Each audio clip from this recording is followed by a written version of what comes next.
we know it's not easy to ensure that everyone has access to economic justice, but we're continuing to lean into the theme of prospering together. Heather said it's not a zero-sum game. The pie actually widens when people can walk into that purpose for which they were born. I believe we all have one, and that some of us have had barriers to getting there. But this year we want to think about how we talk about prosperity, about prospering together. What do we mean when we say it's time for a narrative change and time to change the narrator? Hello, Almaz. The beautiful Almaz Nagash knows how to change the narrative. And so if we're going to prosper together, we need to think about how we talk about Alice families, those who have lived experience and who are contributing members of our community. I, for one, every time someone calls me and says, "Can you help me put together a focus group?" I say, "Do you have any money?" And the state workers in particular get a little edgy about that. But at some point, we have to start valuing lived experience the same way we value academic experience. If you're going to pay a consultant hundreds of thousands of dollars to come in from New York or California or Texas to tell you what to do, then why aren't you valuing the people who have somehow mastered poverty and been able to live through it? There's things they know about what they need that your experts will never know, because many of them, as Dr. J said, have never been po before, right? So start thinking about lived experience as an expertise, as a body of knowledge unique to that person who has lived it. We want to make sure that we continue the conversation about prosperity, about the possibilities, and always find ways to not just talk about it, but be about it, as they say in my house. Don't just talk about it, be about it, get it done, take some action. So I want to get to the panel. It's a powerful, distinguished panel. They're all waiting off stage. It's like the curtain. Can you see the invisible curtain that's about to come up as each one of them ascends the stage like it's the Academy Awards? They're going to come up and thank their mother for everything that she's done and their producers. No, I'm just kidding. But I do want to welcome our panel, Dr. Lori Finks, PhD, Senior Director of Economic Services Administration for Washington State Department of Social and Health Services. Welcome, Dr. Finks. Carlos Ortiz, who is a writer, director of Zeta Maya Entertainment. Welcome, Carlos. Adam Stein, who is a VP CRA. He's going to have to tell us what all these acronyms mean. Okay, now check this out. He's the VP of CRA and HMDA. What the hell? Adam. What is all of that? You will have to explain. Of course, you've heard from Dr. Karen Johnson, Chief Equity Officer with the State of Washington, Dr. J. My good friend, Melanie Denise Cunningham, Director of Multicultural Outreach and Engagement at PLU. Yeah, let me make room for a sister over here. We know how to share. And finally, Debbie Wilkerson, who is probably the queen of the day, as far as I'm concerned, our GRIT recipient. Welcome, Debbie. Debbie, stand there for just a moment and turn around and let everybody appreciate your lived experience. Yeah, come on. Standing ovation, everybody. Come on, come on, come on, come on, come on, come on.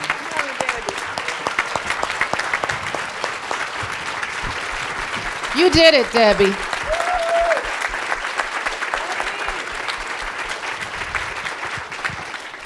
All right, here we go. So for the past 5 years, We've covered a lot of topics when it comes to how we might, as a community, disrupt poverty and think about the possibilities that might be achievable, and building on last year's theme, how we can prosper together. So today we want to think about how we reframe a new narrative for making ends meet. We want to center those like Debbie, who every single day have to struggle with the question of how to keep the lights on, keep the water running, keep the food in the cabinet, and maybe every now and then fix the car, right? Because if one big thing happens in their family, in some Alice families, one big thing happens, some emergency comes up, it affects everything else in their life that month and maybe for months to come. So, Dr. J, we're going to start with you. Yeah, I see you got your mouth full. That's the reason we're starting with you, because that's the way it works. You spoke about love, about Ubuntu, and justice in your remarks. And so what, in your mind, needs to happen? I'm giving you time to swallow your food. What needs to happen to truly center our work around love for humanity? And what does it look like if we put people first? As the Director of Equity for the state of Washington, how have you seen this actually work? When we hear the word love, Queen Carol, we often think about butterflies in our stomach and an emotion. We in the Washington State Office of Equity have love as one of our values in our pro-equity, anti-racism ecosystem. We believe that planet, humans, nature, those systems are interconnected. And maybe the earthquakes, the hurricanes, the floods, the fires, the cold coals is nature's way of saying, people, you're killing us with your hatred toward one another because of skin color or who you love or ability or name it. So love is one of our values as a verb, defined as, in state government, selfless acts of service to others, expecting nothing in return. And we believe if we do this with each and every person, understanding that Ubuntu, we are all connected, that what if I help you, I'm helping me, really. If I help Dr. Finks or Carlos or Debbie or Peace Queen 253, Melanie Denise Cunningham down there, or Adam Alphabet Soup, that's not minimizing me. That's going to help all of us because we are interrelated. And we see this playing out in state government each and every day now, where people have hope and are thinking like, wow, what can we really do to make this a place where everybody brings their A game to work, authentic self, deliver superior services to Washingtonians who come to us for help. Thank you, Dr. J. Dr. Finks, the work of the governor's poverty reduction work group resulted in a 10-year plan to dismantle poverty in Washington. Did you know that you were a rock star and people talk about you all the time and call your name out and clap and shout? Thank you. So what's happening now at the state level to continue to ensure that the voice of those impacted most, that those voices are front and center when it comes to policy change? What needs to happen to really change that narrative about families who are struggling to make ends meet? Well, good morning, everyone, and what an honor it is to be on this panel, and especially with my dear friend and sister, Dr. J. So, tough act to follow. So, we developed, Governor Inslee formed a work group to develop a 10-year plan to dismantle poverty in Washington State. It was released in January of 2021. And when we developed that plan, we knew that how solutions were created and who they were created with mattered. And people with lived experience that made up our steering committee, they set the priorities for that plan, and they had final approval over that plan. That should not be a revolutionary concept. That is just common sense. But government policies and programs have historically failed to do that, as you well heard this morning, right? And that's not by accident, that's by design. So our steering committee members, this is how they talk about our programs and Health and Human Services, which DSHS houses many of them, but we spread Health and Human Services are delivered across 8 different agencies in Washington State. They describe our programs like a game of chutes and ladders. Navigating them is a full-time job. It's exhausting. It's dehumanizing. I can't take a breath. So we knew if we were going to create solutions to dismantle poverty in Washington State that people experiencing it really needed to be at the center. And the 10-year plan is really built on the truth that they are experts in their own lives and rightfully should be the expertise behind our solutions. So the method by which we created the plan has had a huge impact. I'm going to share just a few of the examples of where this is playing out. One is sitting right next to me, Dr. J, which she didn't even talk about this morning, but she developed a pro-equity, anti-racism plan and playbook for the state that which all agencies are now required to do our work according to the PAIR plan and playbook. So that is number one. And they love it, don't they? Senate Bill 5793 passed last year, compensating people for lived experience when they are participating in our work groups. The Just Futures Coalition formed and is looking at creating community assemblies to be held around the state and work toward a participatory decision-making model, centering people who've been historically excluded from well-being. I could go on and on. So the state's doing a lot. But in terms of, moving the narrative, I think you're going to hear a lot of the same themes from me that you heard this morning. We need to build shared understanding that this economic system, as it is currently designed, is not working for most of us. The majority of us, 99% of us. It has excluded and harmed our indigenous Black and brown neighbors first and worst, and it undermines the vast majority of us. But rather than blame the system, we're blaming each other, as Dr. J was saying this morning. So we need a narrative that imagines the world that we want, recognizing all our history and all the past injustices, because that's what's going to liberate us. We need to acknowledge the truth of that. But we need a world where everyone is free and able to reach their full potential in life. And to do that, we need to listen to one another. We cannot heal from our past. We cannot move forward together if we do not start listening and hearing one another. And it's such a basic, simple, foundational act, and we suck at it. We suck at it. So when you have somebody that has struggled to make ends meet, or who is struggling to make ends meet, and I have been one of those people, and you talk to them about their story, it is incredibly hard to judge them when they are sitting right in front of you. And that is the level that we need to get to move forward and heal and build a shared narrative together. Thank you, Doctor. Ooh, let the healing begin. Carlos, you are a master of the script, I understand. A writer, a master communicator. You talked last year about the importance of how we message and tell stories.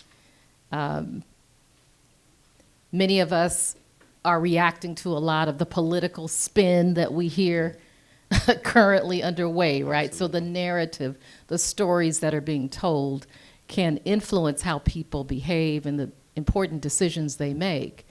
So what's your recipe for rewriting the societal script that perpetuates these persistent stereotypes about families in poverty?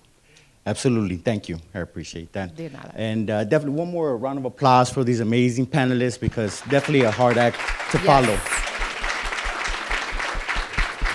And Dr. J and both these doctors, stole my thunder. I'm like, what else can I say, right? It's like, it's all good. But really, because I come from extreme poverty, right? Like very poor, right? And my son once told me, he's like, Dad, it's not your fault if you're born poor, but it is your fault if you die poor, right? So really, it's about empowerment, right? And it all started with my mental state, right? Because I lived chained up, right? I call it the ghetto mentality, right? Where hey, I'm gonna come up on somebody, right? So it wasn't to really change that mindset, right? Went to a positive, right? From negative to positive, from scarcity to abundance, right? I'm gonna take that thunder back, right? And Go ahead and preach, and that's Carlos. where the shift really happened, right? It wasn't about me anymore. Now it's like, how can I serve others, right? When you focus on that, everything else falls into place, right? And may I share my story? Yes. Okay, thank you, appreciate that. So like I said, extreme poverty, I've been up here almost 20 years now, best move I ever made, right? I had to get away from those bad influences, those toxic people, right, that wanted to keep me. Could even be family, society, mass media, right? And it wasn't just about, changing the narrative, right? It's about taking it back. We're taking back our image. We're telling our own stories, not letting them be whitewashed, right?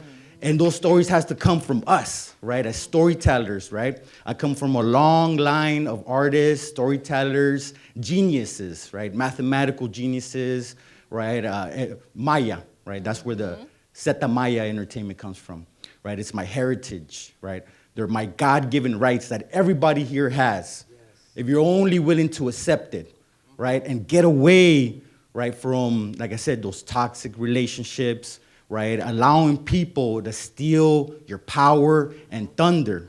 I had to take it back, right? Fight, tooth and nail, right? Let's make it happen, right? For yourself, for your community. It's not gonna be easy, right? Because I've had to struggle, lots of adversity, lots of challenges, but I've come out stronger. I've been forged in the fire, right? And I'm ready, right? I'm a warrior, right? That's who I am. I come from a long line of warriors. Scared of nothing. I have no fear, right? I've been shot at, people try to jump me, stab me, all of this, right? Living in East LA, which is where I was born and raised, right? But now my home is here, right? And it's all up to all of us to come together, right? Don't point fingers, right? Point them here, right? You're pointing one, four are pointing to you. What are you doing? How are you making a difference? Preach. How are you stepping up, right? If you're gonna clap, clap. Thank you. Appreciate that. Yep. So, taking control, right? So, a lot of introspection, analyzing myself, right? Meditating, praying, saying, what can I do? How can I utilize my experience, my skills, my talent, my genius to help others? The more you give, the more you shall receive. And you don't give in order to receive. You give because you're already blessed. You already have everything you need to be successful, right? Take that power and do something with it, right? Because everybody has that ability, right? And that's what I had to get away from, right? Society telling me, nah, you're no good. F you. I'm great. Say what? So that's where I'm at, right? So get ready, because massive tectonic movement is coming. Go ahead. Right? The age of enlightenment is here, right? And that's the Maya prophecy, not the end of the world. Don't let them scare you. Use their fear tactics, right? Be brave. Stand up. Go ahead. Right? Speak up. Learn how to talk to power, right? And become that power. Thank you very much for allowing me to share my story today. Ooh-wee. Woo. Wow. Carlos was preaching. Preaching and teaching. Thank you, Carlos. Debbie, hold on to that mic because actually we're going to let you have the last word, darling. Is there a microphone down on that end? Can you pass it to Adam? Can you hear me drop it? Yes. Hang on, Dr. Melanie. I'm actually going to skip down to the other end to Dr. I'm calling you Dr. Adam because you got so many letters behind your name. Adam, thank you for letting me tease you. I appreciate that. You're with Columbia Bank, soon to be with Umpqua, right? Okay. Yes. And you're a member of the Pierce County Asset Building Coalition. So what role should financial institutions play in shifting the narrative about those that are in poverty, specifically Alice families? What do you want the corporate community to do about it as well? Can you speak to that? But first, you gotta decipher your letters. I know what the FU means. That you don't have to translate. I got that one. But what about all the other letters behind your name, Adam? Well, first I just want to say I'm just so honored to be here on this panel. I was hesitant because I think, coming from all the privilege that I come from, I just felt like we've been hearing from enough white males, and I want to be a bit more on the brief side because this is just I can already tell this is just a stellar group of people, of fighters, and I'm just honored to be with them. And so with all those letters, they stand for a number of things. I'll note I'm in the compliance department for Columbia Bank, and those of us in compliance, we love our acronyms. So that's with a lot of those letters where they're coming from. The CRA is the Community Reinvestment Act. HMDA is the Home Mortgage Disclosure Act. And these are all more data, you might say, intensive regulations that look to make sure that banks are doing their part with all the communities that they're in. And so, it's they're not perfect regulations, but I think they are helpful in moving banks to make sure that they are offering products to all people in all walks of life, and that's something that, as we've seen throughout history, that's not always happened. There was redlining, as we know, in the 40s, 50s, 60s, and so the Community Reinvestment Act was, in many ways, banking's answer to that, to make sure that banks, were not on the sidelines anymore, that they were stepping up and doing more to impact their communities in positive ways, and to stop doing things that are, deconstructive and not, not helpful. And so. That's a bit where those letters come from, and when I think about what corporations and banks and financial institutions can do more, it's participating in things like this to show up, and I think of a number of organizations, Sound Outreach and Brian and the folks that that work at that organization. They're doing great things in helping. Run an asset development coalition, and I get to be part of that as well, in Columbia Bank and other financial institutions. And right there, that's something where you can be part of the conversation, and you can look to find and understand what products make sense, especially for Alice families. And so there's this thing called the Bank On Bank On movement, and it's a national movement, and it's looking to help make sure that financial institutions offer sensible products to people from all different backgrounds, and so it's a start. It's a way to help make sure that everyone can be banked, and when we look at what the FDIC they did a national survey, and it recently came out, and what we're seeing is that progress is being made, which is really cool. They were noting that now 90% 96% of Americans basically are now banked, but there's still areas where we need to do more, especially when it comes to communities of color. There's still larger percentage of folks there that are not able to get a bank account, and so there's more that needs to be done. And to me, corporations and financial institutions, they need to continue to listen to the community, to participate in things like this, and then find out what they can do to again, offer just things that are going to make sense. Thank you so much, Adam.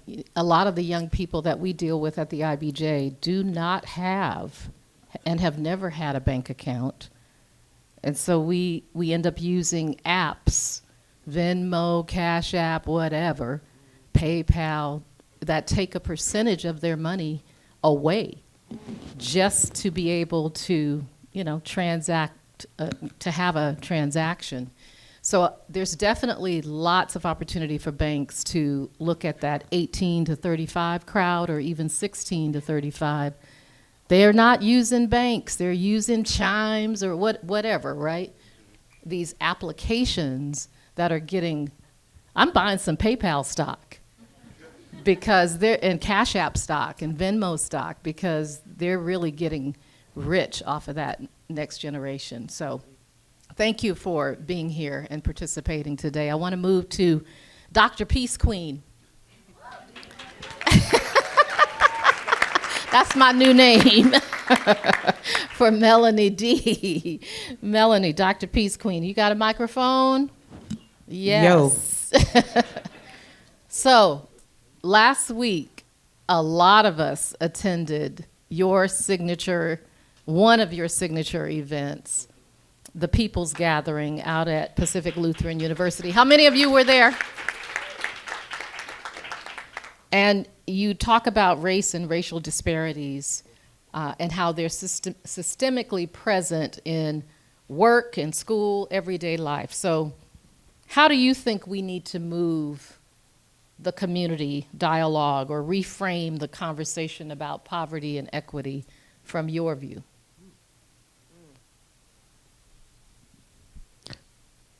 Wrote a song about it. Want to hear it? Here it goes. Here it go. Here it go. I'm starting with the man in the mirror. Hey, Michael Jackson. Asking him to change his ways. And no message could have been any clearer. If you want to make the world a better place, take a look at yourself and then make that change. Right? All right, that's what's on my heart, sis. Michael Jackson is on your heart. Michael Jackson. All right. Think about those words. Okay, because when we speak of any system, the system is operated individually. Okay, and so if we're thinking about systemic change, then you've got to look at yourself. And the thing that is so clear from the People's Gathering, and we had a chance to welcome more than 500 community members and those from out of state and all around. It's just getting to be that way. And one of the signature parts of the design of that conference is to invite people into conversation based on the box that they check on the census form, right? Into rooms, because that's when our government forces us into conversations about race, and then they don't want us to 10 more years, we're not supposed to talk about it, right? But at this time, you see how aggressive they'll come to your house, your kids' schools, everything, trying to make you fill out this form. And so the point there is to really understand that we have all been socialized in our mindsets, and thank you, Carlos, for bringing that up. It is our minds and how we approach this, the whole society and this system. We didn't have a choice to be born into it. We're in it. And at some point, we have to liberate ourselves from it and then become liberated folks. I've been a liberated, free-thinking Black woman for longer than I have been living, and have paid the price for that in the systems that I have walked in. And I have no shame in saying that if we use metaphors to think about how we're living, a plantation is a good one. And so you think about plantation times and how systems operate, you know that we have to liberate ourselves from that system. Think back to Roots. Remember Roots in that one section in there? We were like, run, Kizzy, run. Run, Kizzy, right? run. What is it that we're doing today, people? Our elections can tell us a lot. The things that we believe in and we value. And so when we're talking about poverty, you have to first see the people that we're speaking on. You have to see them. And we've gotten so lazy. We want to say BIPOC, and we want to say people of color. But when Donna was presenting those statistics about who is suffering, in Pierce County, she said black people. She said Hispanic people. Because the system was built not to favor us. So when we're talking about shifting the narrative, are we shifting the narrative to perpetuate a system that has already proven that it's not for us? So when you see the people, and I'm so glad Divya's here today, because we get to design the system based on the narratives of the people. You want to know what black people think? I can tell you what me as a black woman think. And think about my voice and your voice and your voice.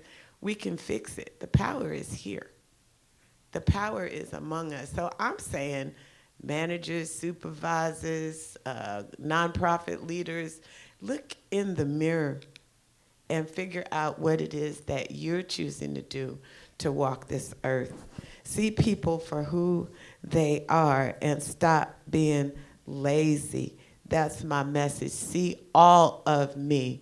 See all of the folks at the community garden and bringing their babies down there and changing generations with getting their hands in the dirt and getting back to what's real. Okay? And it's going to be our children. So when I say look in the mirror and what are you doing, what are you telling your babies? Here's a big question. Who's coming over your house for Thanksgiving? Okay, is your table still going to be everybody, as Dr. Moore talked about the other day? Does your table reflect everybody in the community? Because that's the definition of diversity, everybody.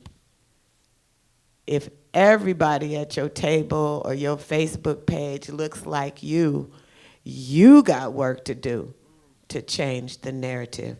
All power to the people. Ashe.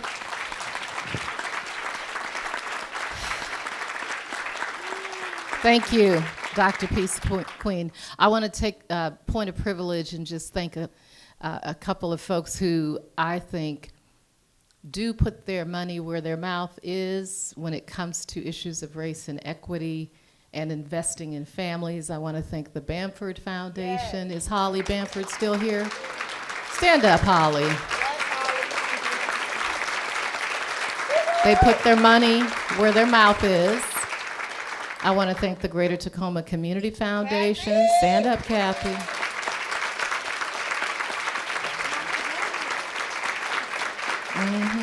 Yep, you do that. Donna Ponapinto, United Way of Pierce County. Yep, they do it. I don't know if there's anybody here from the Black Future Co-op Fund. Where are they at? I'm not sure if Tawana Nobles or any of those folks are here, but you can give them a hand. Yeah. And I'm going to shout out a fund you might not be familiar with, the Perigee Fund, which invests in perinatal, supporting families to try to keep them out of the child welfare system, which is the work I have been called to do. Thank you, Paraji. I got a shout out to Dr. Joyce Loveday, my friend out there at Clover Park, doing great work around equity and justice. Hi, Miriam. Hi, Mr. Willie Stewart. All right, that's enough of that. We're going to close now this part of the conversation, and then we've got maybe a 2-minute wrap-up that each of our panelists will be afforded. But Debbie, you've heard all of these beautiful words and phrases and letters and acronyms from doctors and lawyers and, everyday people.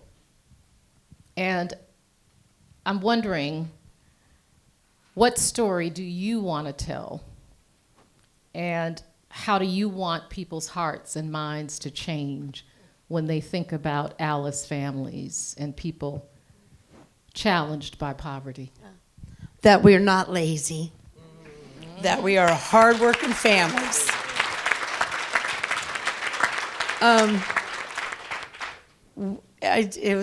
When the pandemic hit, we were a 2-income family.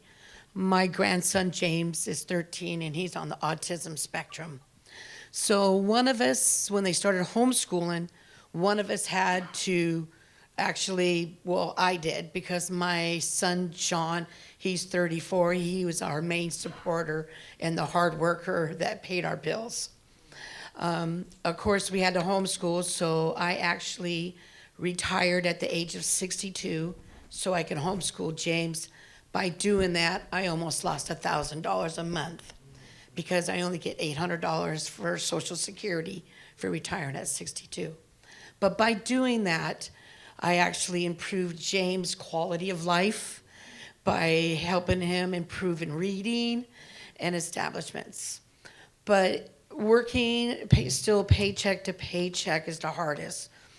So you can apply to qualify for different rent assistance, utility helps, and things like that. But unfortunately, when we applied, we were always $30 over the income limit, so we qualified for nothing. But we didn't want to be those families that didn't pay the rent, that didn't pay utilities. We paid what we can.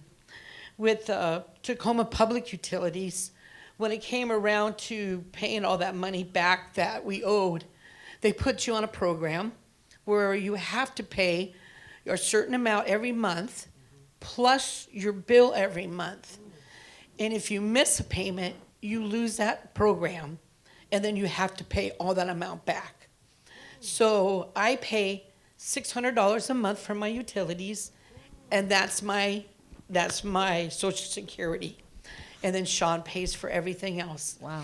I am too part of a community grow place at Blueberry Park Community Center, belong there. So if I couldn't get fresh vegetables and fruit like these people, and now that everything's gone up in price, that's even harder because we don't qualify.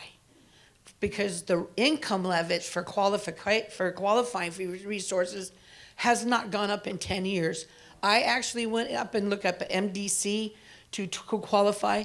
It is the same income level than it was 10 years ago.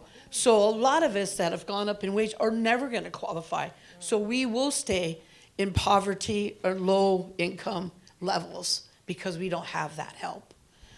But what I heard today, and being part of this phenomenal program, that I know there's a lot of help out there, and that if each one of you that have that power to do the change, there's so much out there to change.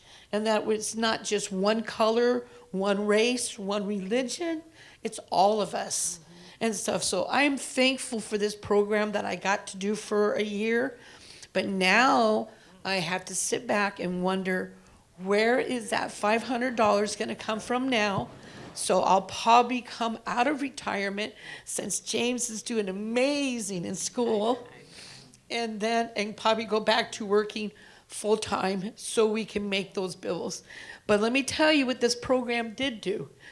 It cleared up my son's he had bad court costs and stuff, but we cleaned up his credit. We both got our credit scores up, and we were approved for a home mortgage. But now we can't get a home because the interest rates are too high. So, but that's something that we can look in the future for to be able to do. And I have an awesome landlord that's keeping us at $1,500 a month, and he won't be raising our rent.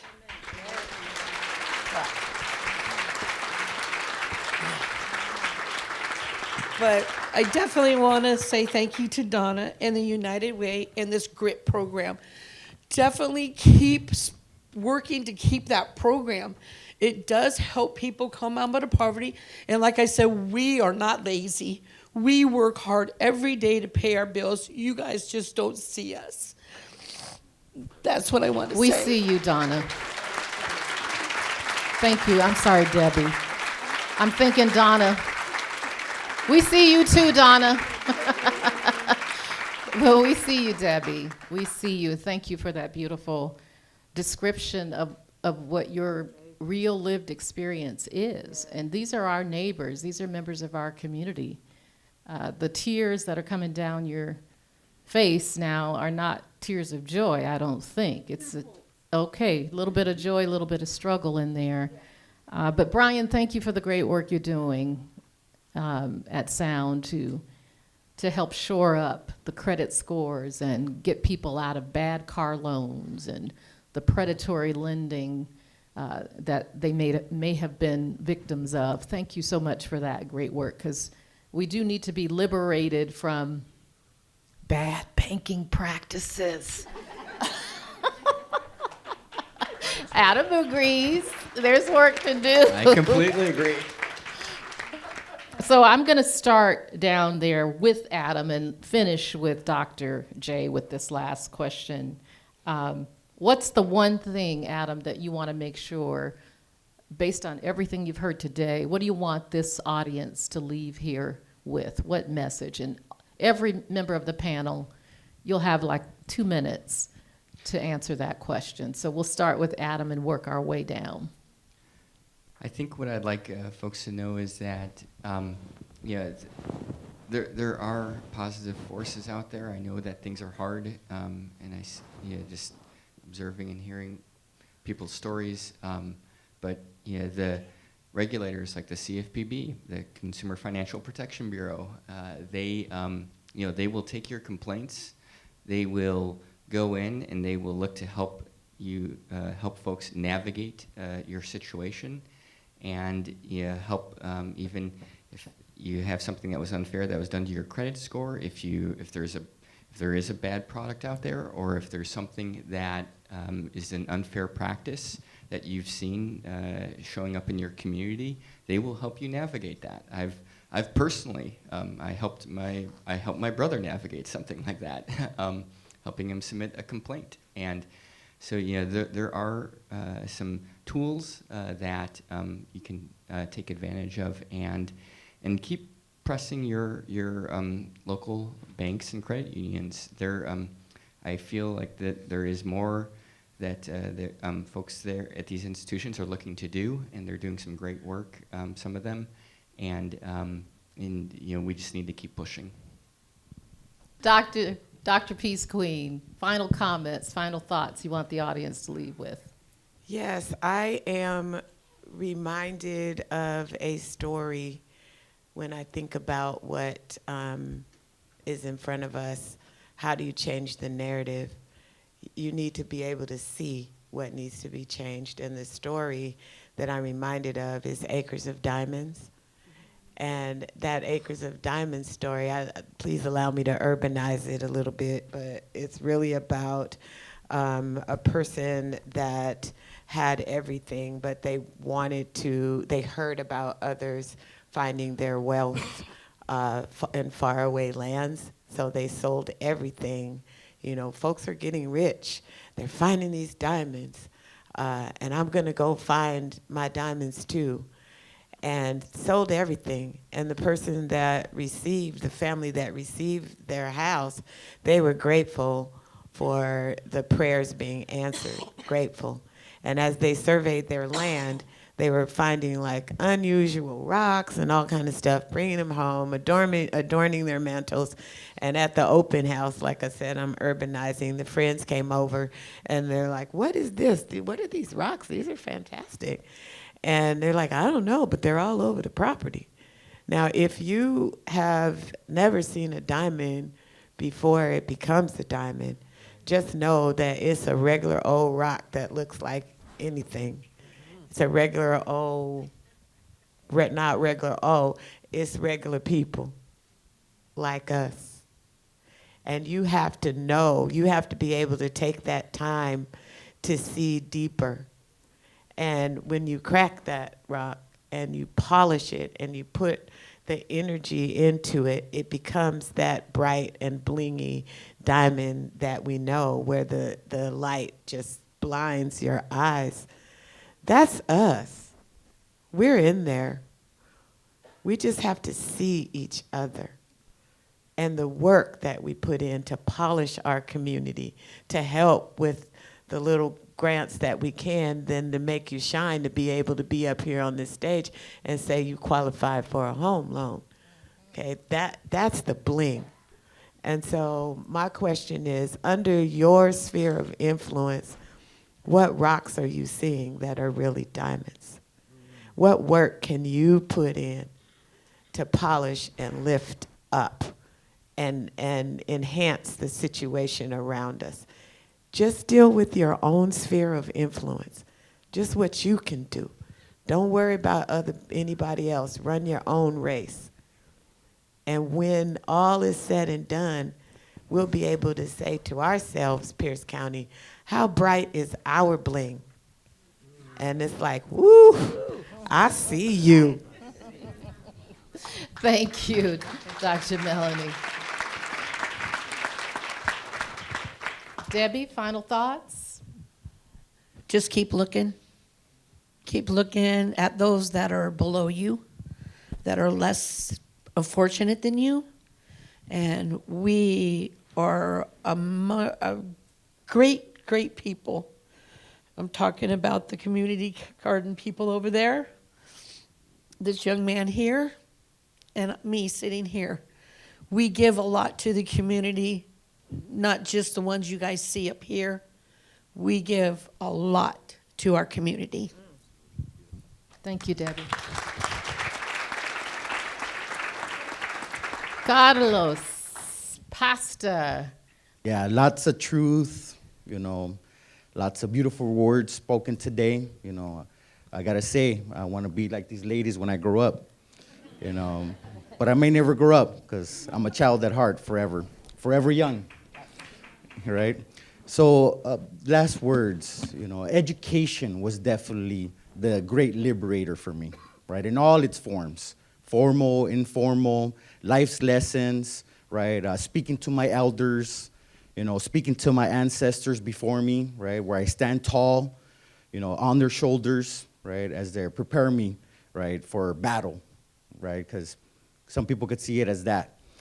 And Acres of Diamonds, phenomenal story. Love that book. Also, Think and Grow Rich.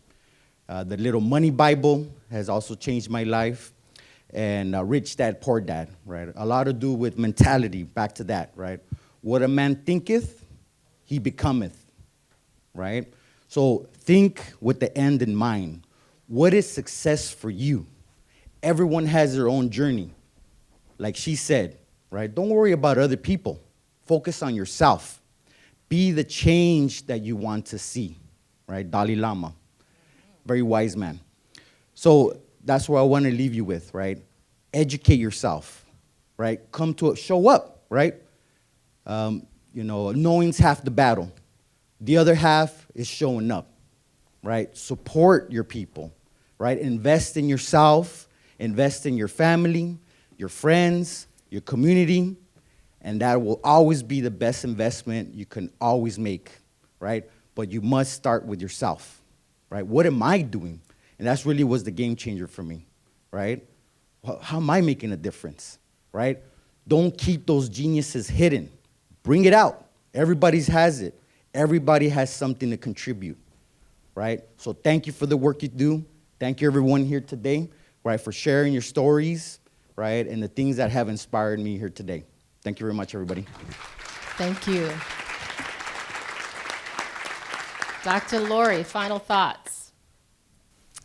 So I want to leave as a final word that everything we're talking about, you know, being our authentic selves, showing up, owning our power, loving one another, caring for one another, it works. Because when I talk about the 10-year plan and the group of people who created that, it is an extraordinary group of people. And our steering committee members are just outstanding. And I want to tell you that as a result of what they did, what love looks like in action. It looks like 25 of the 60 recommendations in the 10-year plan being acted upon as soon as it was released. It looks like $1 billion invested in poverty reduction last legislative session. It looks like the governor creating a sub-cabinet to implement the 10-year plan, which we're doing in partnership with Dr. J and her team. And it looks like every single agency using the 10-year plan to set themselves up for the budget asks for this year. That's what love looks like in action. So when I think about, you know, what the world is calling us to do right now, you know, it's to build social and economic well-being and justice and harmony with what the planet needs to heal and sustain as well. And we need to see each other's humanity in that process, because blaming one another is not going to get us there. Coming together is what is going to get us there. And, you know, we have the extraordinary privilege of being on this stage together and being in the presence of all of you. I am convinced that we are not short on ideas or solutions. We are short on political will, and we need to use all the power in this room and the 6 degrees of separation that exists with it. And if we own that and do what everyone is saying, we will be successful. Thank you, Dr. Lori. All right, Ubuntu. Dr. Ubuntu. J. The interconnectedness of humanity. So when I think about what Adam said, Dr. Peace Queen 253, Debbie, Pastor Carlos, and Dr. Lori, and how you even set us up today, Queen Carol. All that's left to say comes from the movie It's a Wonderful Life. As I was listening to everyone on this stage, I'm thinking, are we in Pottersville or are we going to build Bailey Park? You know the story. George Bailey saved all his money, was going to go travel the world. Dad died. He inherited the savings and loan. There was a crash financially, and he gave his honeymoon money to make sure that everyone in the community were able to stay in their homes. Love, caring, resilience, community. Time went on, his brother was honored, got married, had some children. Uncle Billy lost his mind, got drunk, blew the money. George had to take the hit. And when they put the word out that George Bailey was in trouble, you know the story. Everybody in the community helped, pitched in, and an angel got their wings. $500 a month for 12 months is $6,000. I know there's $6,000 in this room, and I ask you to give it to Debbie before you leave. Some of you have $1,000 you can give. Some of you have $500 you can give. 250, 100, 25, 10, $1, 1 quarter, 1 penny, a head of cabbage. Whatever you have, give it to her before she leaves. As a prophetic act that we are saying in this century, we will not be Pottersville. We are going to be a nation of Bailey Park. Is this where I dropped the mic? Don't drop it. Oh, Lord, she dropped it. Let's give our whole panel a round of applause. Yes, go ahead. They deserve that standing ovation.